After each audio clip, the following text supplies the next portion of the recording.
Hi, I'm Ben Mankiewicz. Thanks for joining us on TCM for an evening of the blues. We began with a biopic about the man most responsible for giving blues a wider audience, W.C. Handy. Up next, a movie that celebrated the blues at a time when appreciation for it had faded to an all-time low in the country.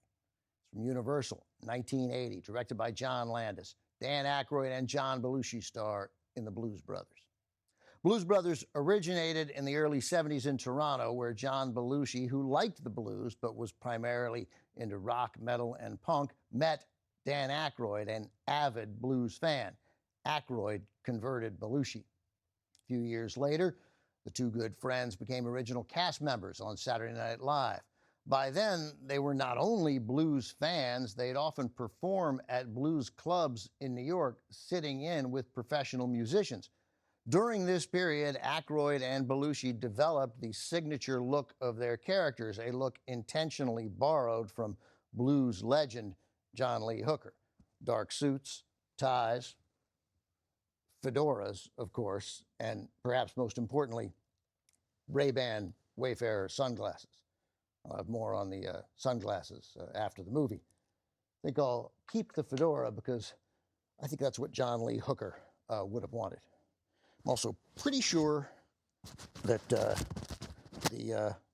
Blues Brothers didn't have a pocket square. Anyway, they began performing with their own band as the warm-up act for shows on Saturday Night Live, getting better and better as a group until they were eventually asked to perform on SNL as the musical act. They also performed as the opening act for comedian Steve Martin as he did a national tour, performances that were eventually turned into the 1978 live album, Briefcase Full of Blues. During that period, Dan Aykroyd had an idea for a movie, and he began writing a script, a very long script, long enough to make 2 full-length films. When Universal greenlit the movie, Aykroyd and Belushi called their friend John Landis, who had just directed Belushi in the hit comedy Animal House. They wanted Landis to do a couple of things. 1, direct the movie, and 2, pare down the screenplay to a manageable length. The story Landis and Aykroyd came up with has Jake and Elwood Blues on a mission from God, trying to raise money to save the orphanage where they grew up by getting their band back together. Along the way, they managed to upset the police, rednecks, and some Nazis.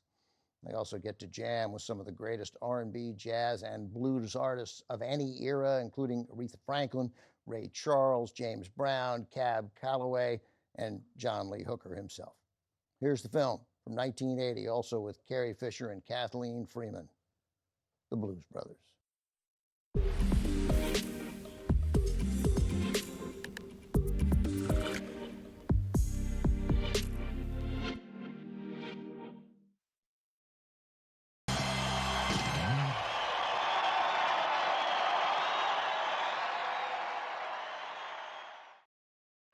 The Blues Brothers did good business when released in the summer of 1980, as well as a film could do against the original theatrical release of The Empire Strikes Back. Blues Brothers became the 10th highest grossing movie of the year, also did very well on television and home video. The Blues Brothers is also credited with saving the iconic Wayfarer sunglasses. Their distinctive design had first been introduced by Ray-Ban, and here's the problem. I can't see the teleprompter at all without my glasses on. So I'm going to have to come a little bit closer. Nope, I'm going to have to come a little bit closer. And it is visible basically now. Introduced by Ray-Ban in 1956, that says, and became very popular. By the late 70s, the design had fallen out of favor enough that the company was considering discontinuing them. That's when Hollywood came calling, looking for the licensing rights to use Wayfarers in films, first with the Blues Brothers, and then in 1983, when Tom Cruise wore them in Risky Business, which really put sales on the highway to the danger zone. Fine, that's Top Gun, but it's still Tom Cruise in the 1980s. Whatever.